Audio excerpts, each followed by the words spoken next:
JJ Green now joins us. He's a security expert. JJ, as you hear the news of what the Associated Press is reporting about the worrisome from officials within the Army Secretary mentioning this, your first thoughts? This kind of thing happens, but it happens overseas. This is something that's unusual for the states, but it's something that has to be looked into. One thing I do know about the Army from the time that I've spent covering the military and certainly the Army and being overseas with them, embedded with them, they are very thorough about this. And this is something that they're very sensitive about.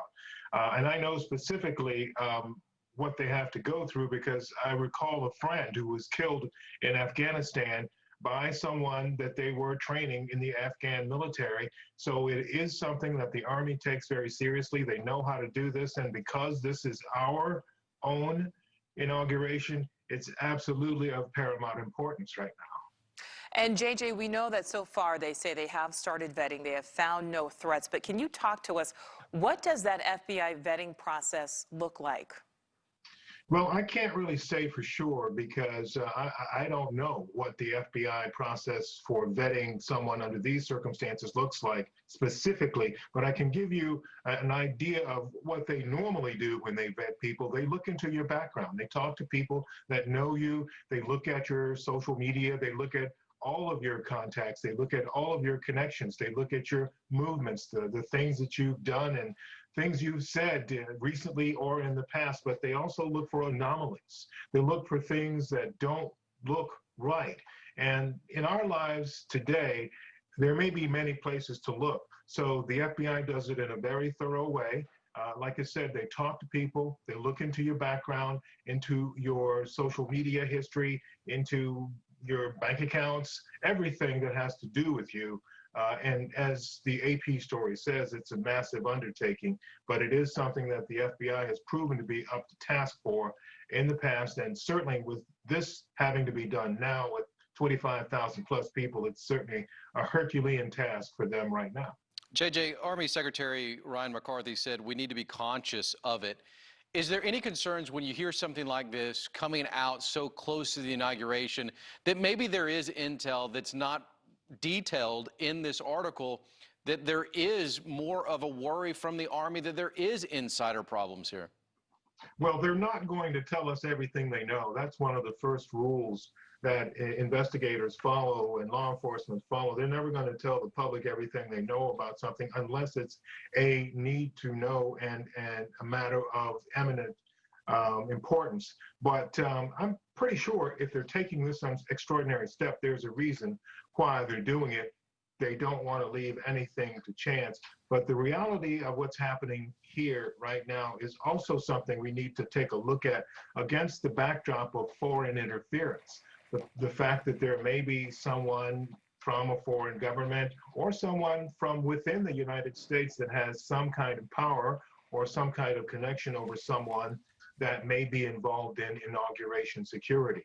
The truth of the matter is here, this seems like a precaution, but it could be much more sensitive than that.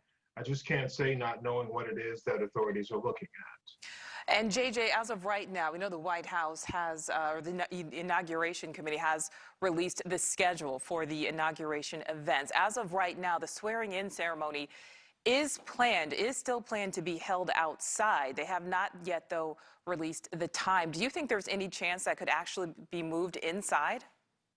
Well, there's always a chance. I mean, the intelligence dictates, and obviously the situation on the ground will dictate what they do. There's always a chance for that. I mean, in a perfect world, they would want to have it outside to show that they've got this under control and show that everything is in order. But, you know, if things get hairy, they do what they did the other day at the Capitol on January 6th. They start moving people to secure locations. And if the outside isn't secure, then certainly they would move them to a place where they are secure and move the entire thing there. Who knows? But it is certainly something that's most likely being considered. JJ, as we wrap up here, we can tell you the FBI is vetting the National Guard troops in D.C., and the thought process here is amid fears that there could be insider problems going on. But I want to reiterate right now, JJ, and ask you point blank, there is no intel right now that says that there is an adequate threat involved in someone being inside causing another insurrection, if you will. Right now, this is just precaution. Well, I can't say that for sure. I can say that I think that's the case, but one never knows. Again, they never let go of the most important information. I mean, there is a way that people leak information to the public. That's how most likely this got out. But I can tell you for sure, if something is really super serious, we'll never find out about it unless somebody wants us to know about it. This particular situation, I can't say that it's a very serious scene or situation, or if this is just a precaution. All I can say is that the fact that it's being done is significant enough for us to be talking here tonight. You guys are very astute about this and very good about staying on top of things, but this is something that absolutely needs to be talked about and discussed if it is an issue. But whether or not how serious it is, we just don't know at this point.